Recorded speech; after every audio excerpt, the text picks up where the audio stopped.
Well, hello there, everybody, and welcome to the Steeked Cardigan Knit Along with Marley Bird. We are in the third and final week of this knit along, and it has been so much fun seeing your progress online as you work through the yoke of the cardigan, then the body of the cardigan. Now we're to the sleeves, the actual steeking, and the button band. Arguably, this part has been the most anticipated part of this knit along, and you've made it here, so congratulations. We're going to start off this process for this section with the sleeves. We're going to talk about the thumb holes, and then I'm going to show you how to prepare your fabric for steeking, how to actually cut your fabric, and then how to pick up those stitches for the button band. You are so close to the finish of this cardigan, so make sure you don't give up now.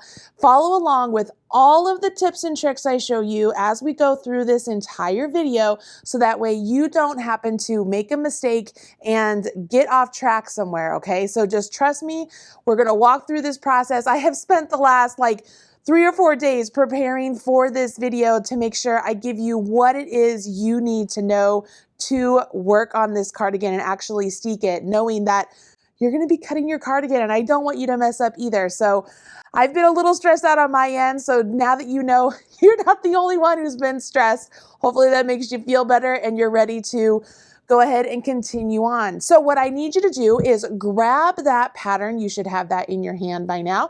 Get your homework, grab your yarn, both colors, because you're going to need both colors today. Grab a good pair of scissors, some stitch markers, a tapestry needle, a sewing needle, and we're going to dive in. All right, let's do this. Let's take each section at a time. At the end of the last video, I left you to complete the body of your cardigan. So by now you should have your pockets complete, the body of your cardigan is complete, and your yoke is complete all the way through. If you haven't already, you can actually try on your cardigan at this point as a pullover. Simply put it over your body and kind of see if you like how it fits. It just doesn't have sleeves yet, which is an easy remedy, and we're going to do that in this video. But go ahead and try it on. See if you like the way the cardigan fits so far. Essentially, those steek stitches that we're going to cut, that's going to take, or the button band is going to take that place. So this is the way your cardigan's going to fit if it were all buttoned up. Speaking of the sleeves, they're going to be very easy to jump into and complete because we've already put stitches from a holder onto some needles before when we did that down here for the pocket lining. So we already know how to do that. The little trick I do want to show you is how to pick up stitches right here at the join from the sleeve to the body. There's a little trick you can do to try and help prevent a gap. So we're going to talk about that, and then I'm going to talk to you about how to add the thumb hole should you choose to add that. The sleeves actually are very easy to do, so let's go ahead and take a look at the swatch. And I'm bringing back the swatch from the previous video. I've gone ahead and started one of the sleeves on this swatch so that way I can use this to show you how to do the thumb holes when we get to it. But we're gonna go ahead and jump over here to this sleeve. Right now, all of your sleeve stitches are on scrap yarn, which is beautiful. And we know how to put stitches from scrap yarn onto a needle. So that's all I've done right here. I've taken my larger double pointed needles, and I have just slipped them through all of the stitches that were on the holder. Notice I have not removed my scrap yarn holder. I'm actually going to leave that in place and let it act as a lifeline. So that way, should something mess up along the way here, and I want to rip back to where I am at the beginning without messing anything up, I have the scrap yarn already in place. So I'm just going to ignore that pink yarn. I've not done anything special right here other than just stick the needle through the stitches, and now I'm ready to pick up stitches according to the pattern. Now you guys already know, working through this pattern, all the sizes have their own corresponding number. So just like the rest of the pattern, you want to make sure you're following along with the numbers that pertain to the size you are making. Obviously my little swatch here is not at all to scale, so we're just going to be jumping in with numbers willy-nilly on here, but for you, you want to make sure you're picking up the number as indicated. You're going to begin by picking up stitches at your cast on edge. And the pattern itself will tell you to pick up either 5 stitches, 6 stitches, 7 stitches, 8 stitches, whatever it may be. And you're going to start in the middle of this underarm, okay? The reason you want to start in the middle is because that will be the beginning of your round. And as you work your decreases to shape your sleeve, you will work those at that center point. So this underarm position is very important. Put it at the center of the underarm as close as you can as possible. Okay, let's get started with the sleeve. I'm going to go ahead, grab my extra double pointed needle, starting at the center of my underarm. I know that I want to pick up 2 stitches over here and 2 stitches over here. Then I know that per our instructions, we're supposed to pick up 1 stitch in between our bind off edge and our stitch that's on a holder. Now, I know from experience that I will pick up 1 stitch and I'm going to get a hole. So what I like to do is essentially pick up those stitches before I actually am picking up and knitting. And then I'm going to knit those 2 stitches together. So I'm deviating from the pattern because this is the tip section that you get the benefit of having because you're doing this knit along. So follow along with me here. I'm actually going to set this needle down. And I'm going to grab the needle over here that has this series of stitches on it. And looking at all of these stitches between my bind off edge and where my stitch is, you can see there's a strand right here. And this strand is coming from the stitch on my needle now. It's this strand right here, okay? I'm going to pick that up with this needle from back to front, okay? Then if you follow that strand around, you'll see that it comes out over here. You see that? I'm going to pick that one up from front to back. So I have just picked up 2 strands of yarn in the area between my stitches and my bind off. What I'm going to do is where the pattern says to pick up and knit 1 stitch, I'm actually going to knit these 2 strands together. I am going to eliminate that 1 stitch because I picked up 2, right, to really hide the hole. By doing a knit 2 together, that's going to get me to 1 stitch, which is identical to as if I had picked up and knit 1 stitch. All right, you guys with me on that? So I've put those on that needle. Now I'm going to come back over here and we're going to start over here. Grab my needle, grab my yarn, and I have 4 stitches here. So I'm going to find my column of V's, and I'm actually just going to go right in between a V right here. I'm just going to go right in between, yarn over my needle, and pull up a loop. Go right into the next V, yarn over, and pull up a loop. So I've pulled up and picked up the knit 2 stitches. So this would be like if you picked up a knit 5 stitches. Then the instructions say to pick up 1 stitch and knit between the bind off, the cast on, I should say, and the stitches on the holder. So that's what we did right there. That's what we preemptively did.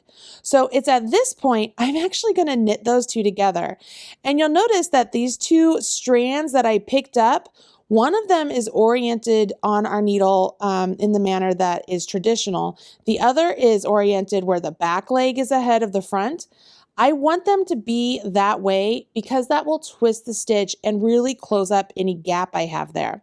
So what I'm going to do is I'm going to come over here, and this is going to be tricky because this leg over here of this stitch doesn't want to be knit, right? It's the back leg that wants to be knit, but we're going to force it into submission. So I'm going to bring it up here. I'm going to get into that stitch. It's a little tricky with these blunt needles.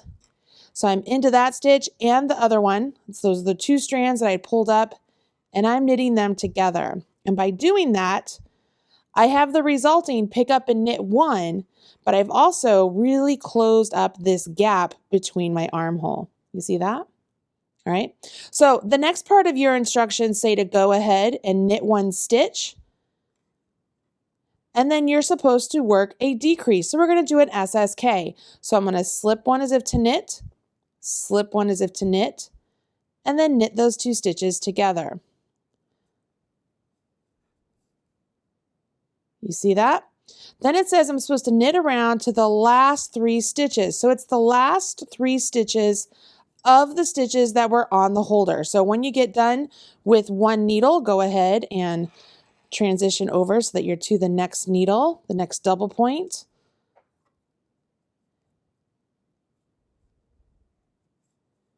Make sure you are not getting into your scrap yarn. Just let it hang out there. Don't actually knit into it.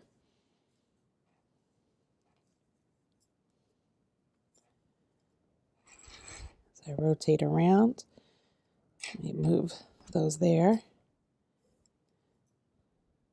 When I get to the end of this needle, remember I'm supposed to get to the last 3 stitches of this needle. So that's where I am right now. I'm to the last 3 stitches of this needle. This is where I'm going to do a knit 2 together because this is what the pattern tells me to do, okay? This is why I'm following these instructions. This would be the first part of the sleeve. So I need to do this knit 2 together, but I want to make sure I'm not getting my scrap yarn. So I'll do that knit 2 together. Then you'll see that it says to knit 1. Now the instructions indicate I'm supposed to pick up and knit that 1 stitch again between the stitches that were on the holder and the cast on stitches. So looking down here, we are going to make sure that we are picking up those 2 stitches again, just like we did before, and we're going to knit them together. So I want to find the string I'm going for here, and it's going to be attached to the mother stitch of this one, okay? So it's going to be attached to the stitch below the one on my needle. So if I follow that through, it's going to be this one right here, okay? Now I want this stitch to be picked up from back to front. So I'm going to pick that one up from back to front. And as I follow the path of that stitch, is it that one? Follow through. And I think it's that one. I'm going to go from front to back. You just make sure you follow the stitch and I'm from front to back. Now that we have those 2 strands on our needle, we're going to treat them as a decrease again so we get down to that 1 stitch that we need in the pattern. So here we go. I'm going to play around here and I'm going to do a knit 2 together again just to kind of see what it looks like because I think that's going to close my hole really nicely. You can see there, it just closes things up really nice and neat. I'm left with the 1 stitch I need. And now I can go ahead and pick up the other 2 stitches right here on the other half of my armhole. So I'm going to find my column, go into the V. I'm going to go ahead and just continue using this needle because it's convenient. And boom. So I have everything distributed around 3 needles at this point because I just picked up and kept going. But you'll notice that right here where I started, that is considered my start of the round. Okay, I'm just pulling my starting yarn nice and snug. So this would be the start of my round. So as I continue my sleeve, I would continue to work my decreases around this center point. That will allow my decreases to work along the bottom of my sleeve, sort of out of the way. It's not meant to be a design feature. And now that everything is set up, you simply follow the instructions and work all the way down to where it's time for the thumb hole. You know how to do these decreases. You know how to follow instructions. You don't need me to show you that. But the thumb hole might be something new. So let's go ahead and take a look at that. Okay, I have all of these stitches on here. I'm gonna go ahead and get rid of these. I'm gonna show you how easy this is just to get rid of if something were messed up. Boop, and they're still on my holder. Super convenient. Okay, so I can move that out of the way, pop this over here so I don't have all these needles in play. And here is a sleeve for us to look at. Now, obviously I chose a different color. I wanted you to be able to see how everything looks. You can see that my stitches at my underarm, they look really great and neat using that technique that I just showed you. I did not work any decreases on this particular sleeve because it's already super tiny and I would have been left with like no stitches to show you. But we're going to pretend that it's time for our thumb hole. So essentially the thumb hole is worked when you get down to the ribbing for the cuff of your sleeve. So your sleeve goes all the way down practically to right where your hand is. And then we're going to leave an opening right where our thumb's gonna be. It's so ridiculously easy that you're gonna wanna add it to everything, just like the pocket, you guys. When you get down to where the thumb hole is supposed to be, the first thing you're gonna do is work that first round of knit one, purl one all the way around, okay? That sort of gets us prepped for where the thumb hole is going to go. So I'm just going to work a round of knit one, purl one. This is a great opportunity for you to switch over to the smaller double pointed needles. Go ahead and do it on this first round. Let's divide for the thumb holes. It's as easy as this. Simply turn your work. That's right. We're going to leave this little opening here. So when you turn your work, you're going to be on the wrong side and you're going to continue on in the ribbing pattern that you just established on the previous round. So you're going to knit your knits and purl your purls all the way to the end of the row. We will work in these rows for the number of times indicated in the pattern or until you have a cuff that's as long as you want it to be with your thumb hole. When you get to the end of the last needle, once again, you will turn your work and work back so that you can get to the end of the row. You would continue on working in this manner, okay? You're going to work in these rows. You'll repeat these last two rows 4 more times. Now, that's going to give you a nice long cuff for you to, have your thumbs in and have the cuff come down a little bit around your hand. If you want the cuff a little bit longer, you can make it longer. If you want it a little bit shorter, you can make it shorter. As a matter of fact, if you don't want the thumb holes at all, you don't need to add them. There are instructions written out for you if you don't want to add these thumb holes. Simply, you're just going to work in the round in the knit one, purl one ribbing for the distance listed in the pattern. It's really that easy. When you go to bind off these stitches, you do want to bind off in pattern, and you're going to also change colors on the last 2 rounds because we want that little nice contrasting color edge that we have around the collar, around our button band, around the bottom of our sweater, and around the cuffs. So don't forget to change colors on those last 2 rounds, and then don't forget to bind off in pattern. Very easy. Okay. Now that we know how to do the sleeve and how to prepare the thumb hole and finish off our cuff, it's time for the big enchilada. It's time to prepare our sweater for steeking. Now at this point, if you have not tried on your sweater, if you did not take that opportunity before, your sleeves are done, go ahead and try it on. Make sure everything fits the way you like it. Make sure your sleeves are long enough. Like it's gonna be like, oh my gosh, this is great. And you might even be thinking to yourself, oh, do I really need to steek this? This fits really nice. I'm so scared to steek. Like, what am I gonna do? I'm telling you, steeking is your friend. It's really not that difficult, especially if you prepare the way I'm going to teach you how to prepare. All right, so go ahead, grab your swatch that we used before, grab your sweater that you just finished knitting, and grab some scissors, tapestry needle, and some yarn, preferably a contrasting color. All right, I'll see you back here and we're gonna steek.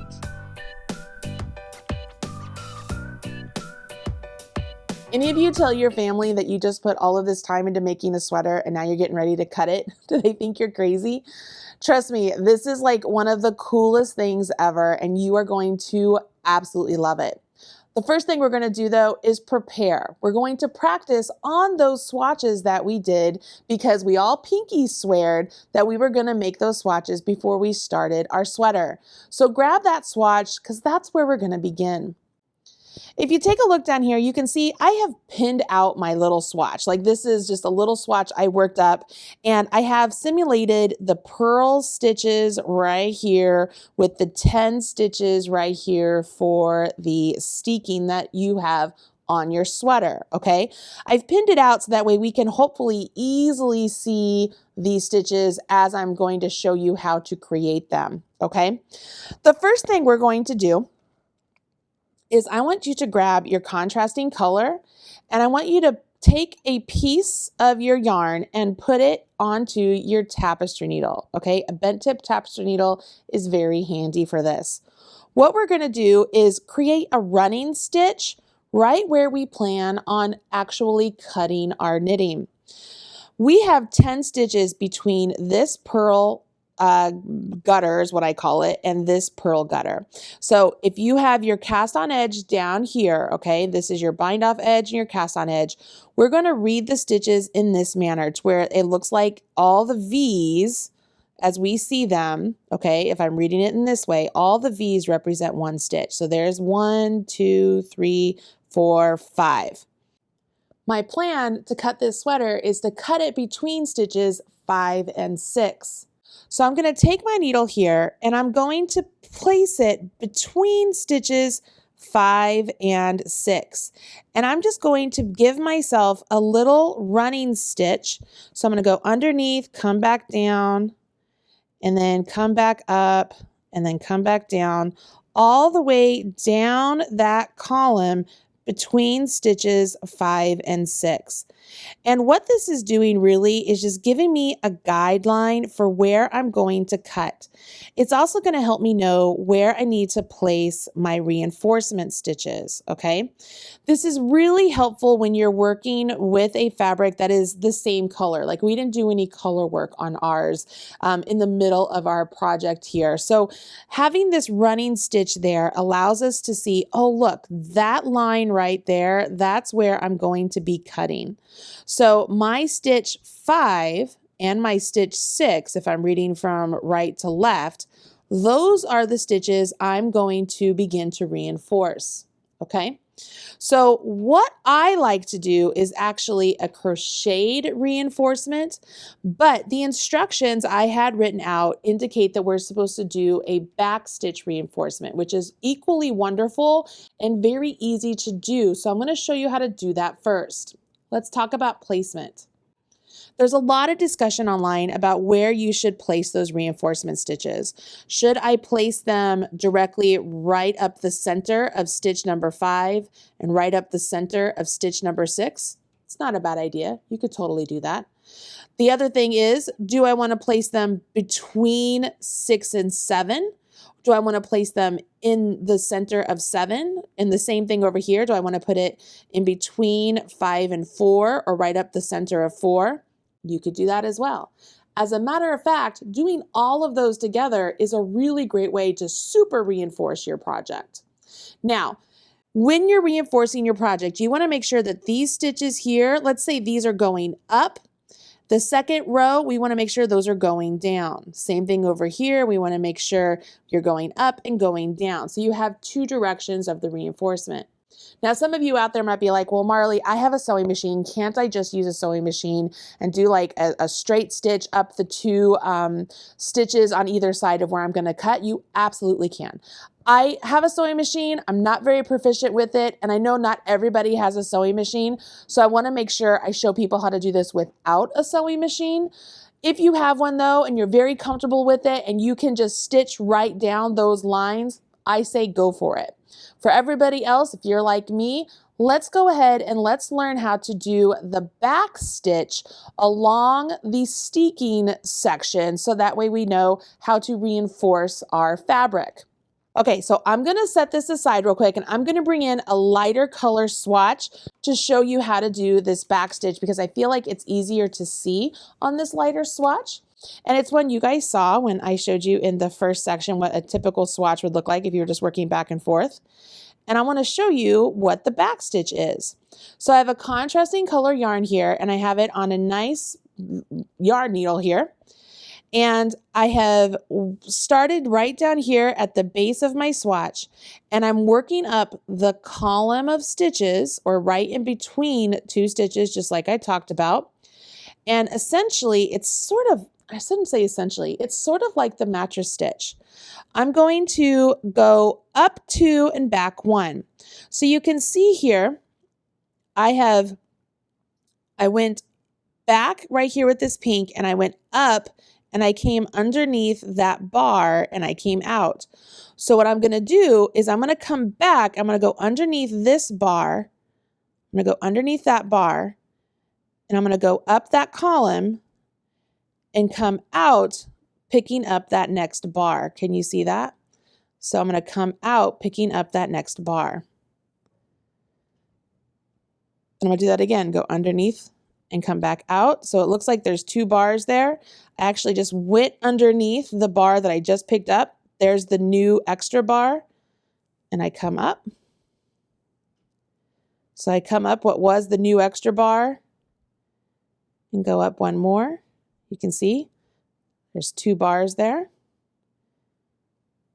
and come up. And you just continue this all the way up. And when you get to the top, let's pretend, let's put our imagination hats on. Let's pretend I'm to the top. I can actually cut over. So I'm going to cut over 1. Let's come over here, and I can begin working in the opposite direction.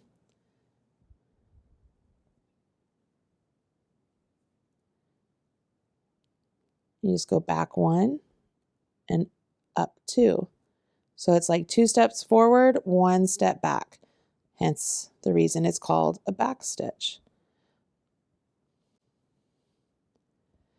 And this, believe it or not, will reinforce those stitches. So when we cut our fabric, it will not unravel. You guys see this? Okay. It's pretty easy stuff. Okay, so you get these nice little bumps, but they are going around all of essentially the ladders of the stitch. You guys see that? Okay. Now, because I know some of you out there are by crafty, I want to show you how you can use a crochet slip stitch to reinforce your steeking edge as well. All right, so I am adding a basting stitch right here to simulate that this is where we would cut our fabric. Okay, we're just going to use our little swatch here again as this example. Okay, so we're going to pretend that that is our cut line. Now, when you are working with crochet, what you want to do is just to kind of use the same numbers that we've been talking about before. Let's pretend this cut line is between stitch number 5 and stitch number 6. What we would want to do is we want to pick up the right leg of stitch number 5 and the left leg of stitch number 4. So we would pick those up just like so, and we would slip stitch those 2 stitches. Okay, so what you would do, we're here. We're just going to come up here. We're going to start down here at this end. We'll have one end go this way, the other one will go the opposite. So there's my center line. So here is my stitch number 5. Let's just pretend this is the right, not pretend, but like this is, let's see, this is the edge. So we would just pick up these 2. And now I can see the column. See how I have this column now just kind of really easily identified once I pick up the first 2. If I pinch my fabric, I can pinch my fabric and I can easily see like the column of V's. So what I would do at this point is I would take my yarn, and it's really great if you use a contrasting color for this, because once you cut your fabric, this contrasting color is visible on the inside edge and it just looks really pretty. But we would take our yarn over, pull up a loop, and we can go ahead, we could join with a slip stitch just to get it joined, right? And then you go to the next one. So I still have my fabric pinched. So I take my hook, go underneath the next 2 V's, just like you're doing a crochet stitch, right? And then pull it through. So it's like you're going through the top of a crochet stitch and then slip stitching. And you do this all the way down. And this is a way you could reinforce the fabric also. It's a very secure manner of doing it. And it's very pretty once it's all done. I actually prefer this method the most. To me, it feels the most secure. And you would just go the whole way, just like this. It helps to use a hook that's like a size or 2 smaller than the needles that you used. But you'll see here, once you go all the way to the end, you can go right off of the fabric. You could actually slip stitch along the edge of the fabric itself too, to kind of lock your slip stitches in place, as long as the won't be visible on the right side, you know. It's a great thing to do. So we can just keep going here. I have some garter stitch down here because I wasn't planning on doing this when I made this particular swatch, but we're just going to keep going with it. I'm just going to keep reinforcing, try and pick the same edge here. It's a little tricky because there's purl there, so I'm just going to go in, just make my path. And then down here at the bottom, simply just slip stitch along the edge, just like so, and then I can finish off. Now you have this really nice slip stitch reinforcement section, right? And it kind of butts up the fabric a little bit here because we're going to cut our steek between two stitches. We aren't actually cutting right down the center of a stitch. Like if we had an odd number of steek stitches, we could do that. But I prefer an even number of steek stitches and going between two stitches. I like it better. But so that's what you would do for the first side. For the second side, you would obviously turn your work 180 degrees. And over here, following the same concept of picking up the outside leg, right? And then the inside. So over here, this would be, it's like if we were looking at this before, we picked up the right side leg and the left side leg. For this side, it's going to be the left side leg and the right side leg, right? So you can come over here. Ideally, guys, you would start down here, but I'm going to start up here so you can easily see. There's our cut line. So there is that outside leg of what would be stitch number 6. Here's the inside leg of stitch number 7. Go between them. Pinch again. You have your line. And you do the same thing, working up this way. Now, again, ideally, if you're going to start, if you have an edge like this, you want to start down here at the very edge and work all the way up because you don't want to leave any of those stitches unworked. But if you did that, you would get another edge along this side that would give you that nice single crochet, not single crochet, slip stitch. Okay. Now you know 3 different ways to reinforce your stitches for a steek. You can sew them with a sewing machine. You could back stitch them by hand sewing, or you could do a crochet slip stitch. All of those ways are wonderful. Which way you choose is totally up to you. You can only do one reinforcement line on either side of your cut line, or you could do 2. You could do as many as you want, whatever you're comfortable with, okay? Now, I will let you know there's a lot of different instructions online for how to steek, so if you've learned a different way and it works for you, you can absolutely do it that way. I'm just showing you the way that I like, and I know many of you have never done this before, so let's give this a whirl. Plus, we're doing this on our swatch to begin with to make sure we like it. So let's go ahead and cut our swatch. So obviously, if I want to do a swatch and cut it, I need to go ahead and prepare the swatch. I decided that on one side of my cut line, I would go ahead and demonstrate how to do the slip stitch crochet reinforcement. So that's what you'll see I'm doing right here. I'm just going to work up between my stitches, just like I showed you earlier, and do my slip stitch of crochet. On the opposite side, I will do the back stitch reinforcement. I wanted to be able to easily show you the difference between the two once the fabric is cut. That way you can make an educated decision of what you're going to do.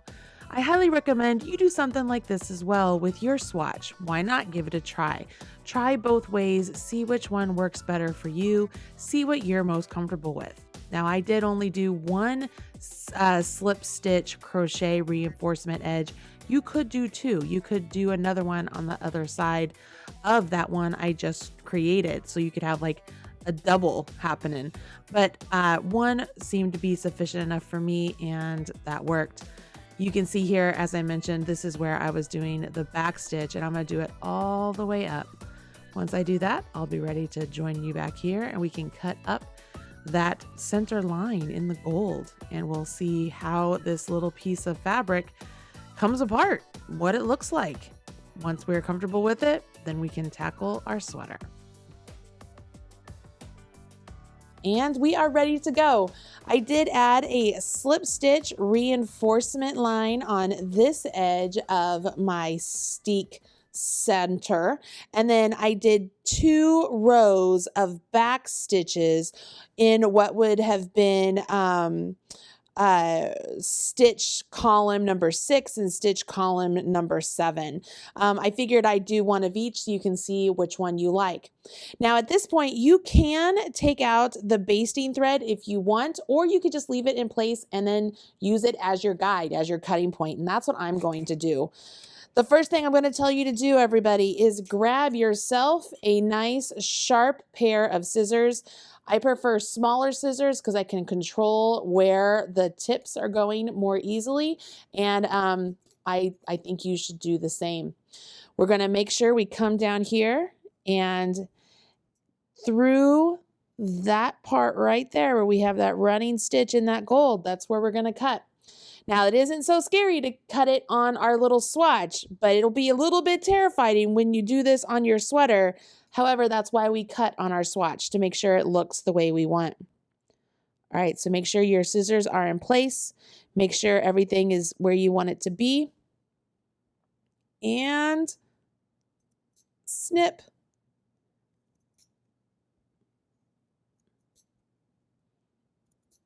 Not gonna lie, that sound is very satisfying. And we now have a cardigan, or you have 2 halves of your swatch. And take a look at this.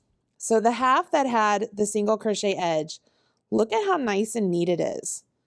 I mean, it is just so pretty. And the raw edge there is going to naturally fold into the wrong side. It has this really nice clean edge. Yes, those little furry there, they will not unravel. This is not going to unravel. I'm going to take away my running thread. Obviously, that isn't part of it. But this will not unravel. That's all going to stay there in place. And with our crochet edge there, it looks nice and clean. And what's great is that because of that purl gutter that we did on our cardigan, that purl gutter is going to act as a turning point. So we can actually turn our facing, because our steek line here is now actually our facing, turn it to the wrong side of your fabric at that purl line. And so now all of this will be on the inside, and you can whip stitch that nice edge down. And look how nice and clean it is with that single crochet. I mean, I'm kind of out of frame. I love the way that looks. So if you are by Crafty and you want to do that single crochet, it looks really great. But you can see there, when you fold it in, that's what it's going to look like. Okay, let's take a look at the other one. Obviously, this was a swatch, guys. That's why you have all those ends down there. So we have this one that we cut, right? So here's our running thread. We can pull that out, all the fuzz from the yellow, and we can see our edge here. So I have, this is the one where I did the back stitch. Okay, so you can see my gray back stitch. You can see my edge right here. This is the edge of my cut. Okay, that's a nothing. This is not coming undone. It's not coming undone. It's all in place. These back stitches are all in place, and there are 2 levels of it to make sure it stays. Once again, this edge that I cut wants to roll to the inside, just like stockinette naturally wants to roll towards the wrong side. So I will allow it to do that, and with my purl gutter, I just fold it, and it goes to the inside, and I can stitch all that down. I will just leave all of those back stitches in place. You don't take them out, you leave them there, and there you have it. Okay. Okay, so I'm curious which one you prefer.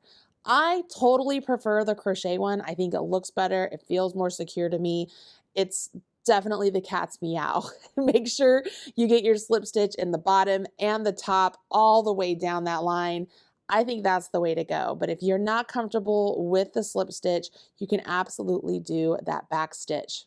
All right, now that we've cut our swatch, why not go ahead, use your swatch, and let's practice picking up stitches for the button band. Because if you can do it on your swatch, you can absolutely do it on your sweater. All right, that's the last bit, you guys. Let's try this.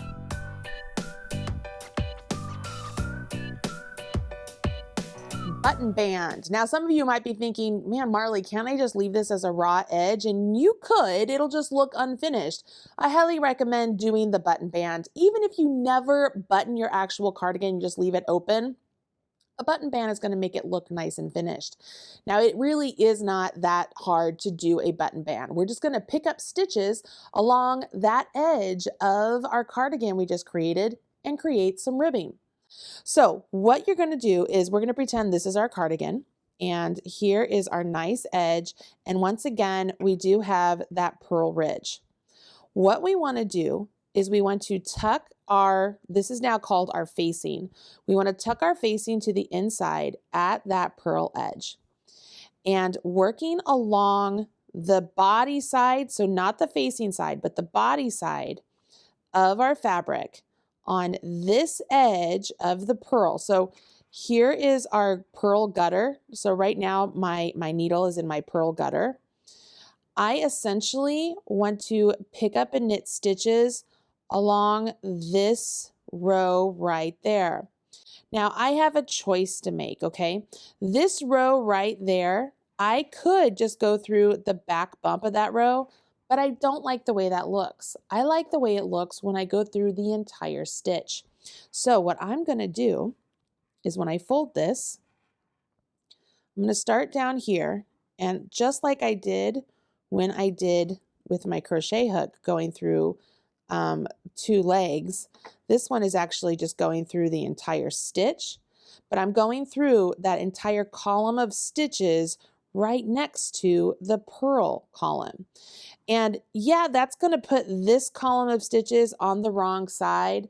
I don't mind that. I'm actually okay with that. I am more willing to add an extra row to my, or even 2 rows to my button band to make it a little bit wider to compensate for this, because I love the way it looks. So once you put your needle through there, you're going to just pick up stitches and knit. So let's go ahead. I'm going to use a contrasting color so you can see it. And just like before, you'll yarn over your needle and you'll pull up a loop. You go to the next one, go through both, yarn over, pull up a loop. Go through both, yarn over, pull up a loop. Go through both, yarn over, pull up a loop.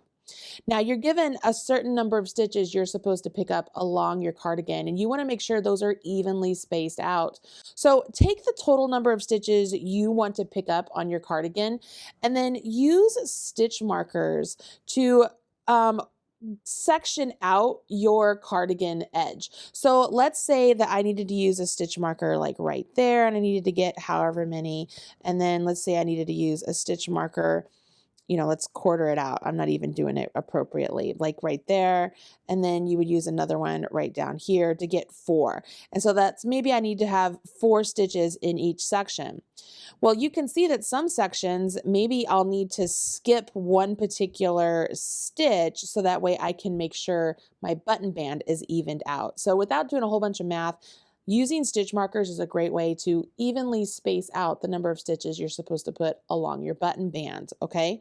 So all I mean by that is, let's say right here, let's say I'm supposed to pick up another one, and let's say between this marker and this marker, I'm supposed to pick up 4. So let's say it would be just that one. So there's 1, and there's 2, and I can see that I have 3 more stitches that I could pick up in. So maybe I skip 1, and I go to the next and I pick up in that one, and I go to the next and I pick up in that one. So I got my 4 in that section, and they're evenly spaced out. Does that make sense?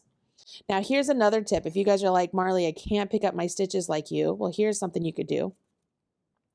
If you use the other end of your circular needle and stick that one into where you want to pick up those stitches, okay, the pick up and knit, now you've just picked up stitches onto your left-hand needle.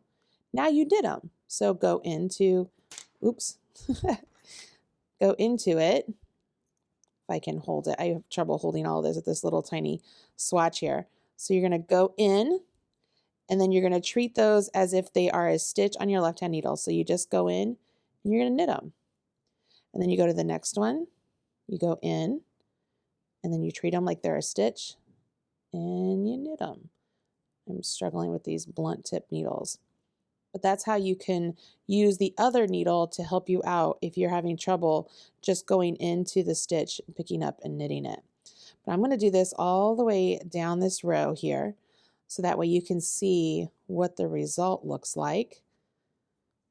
And the great thing here, guys, is if you pick up your stitches like this and you get them all on your needle and you're like, I don't like that, it is no big deal to take your needle out and start again. You're not going to lose stitches or anything like that because you're just picking up and knitting. You're not actually like having any live stitches on there until you actually pick them up, right? So you go all the way to the edge. You can see I probably should have skipped one right there, but that's okay. I'm going to go like this. And you can see I picked up directly down that line. So I have uninterrupted stitches on this side. And if I take a look at the wrong side, yes, it totally puts that row that I picked, that I went through both loops, it puts it on the wrong side, on this side of the purl gutter. But I don't hate that. All right, I'm just going to be honest with you guys. I don't hate that. Okay, I like it. I think it looks really good. You don't have to do that if you don't want to. I like it. I think it looks really good. So that is how you would pick up stitches. Then you would carry on following the instructions, working in your knit one, purl one ribbing. When it comes to the button band, you simply will work those yarn overs for your buttonholes. Make sure you have those spaced out evenly as well, and make sure they are large enough for the buttons you plan on sewing on. Don't forget to change to your contrasting color for the last couple rounds, and you have a beautiful cardigan.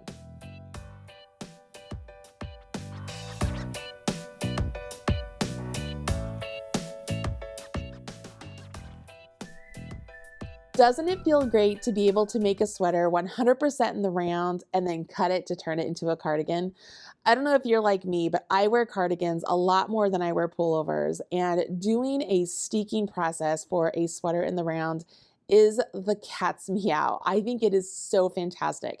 It's also a great way to venture into color work and then cutting the stitches to create a cardigan in color work, because if you've ever done color work, turning and purling with color work is such a pain in the rear. So being able to use the steeking technique to your advantage with color work is awesome. All right, now that you guys have cut your sweaters, you can absolutely call yourself capital K knitters. When you finish these sweaters, be sure to share with us on social media. Use hashtag MarleyBird or hashtag Yarnspirations so we can see your sweater and smash your like button. I hope you enjoyed this knit along with Marley Bird, and you'll join me once again for another one right here on the Yarnspirations YouTube channel. I'll talk to you guys again very soon. Bye, guys.